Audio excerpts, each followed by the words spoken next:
Ito po yun guys, si Kuni.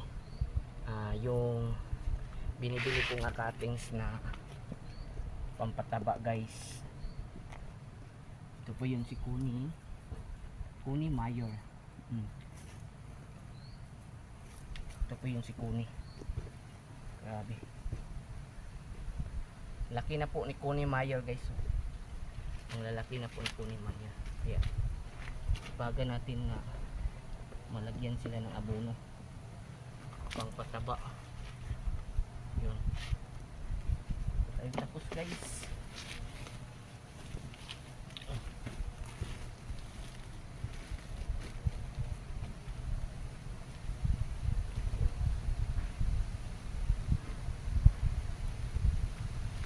Yung iba ay sa susunod na lang natin. Kung na siyang dagdagan guys.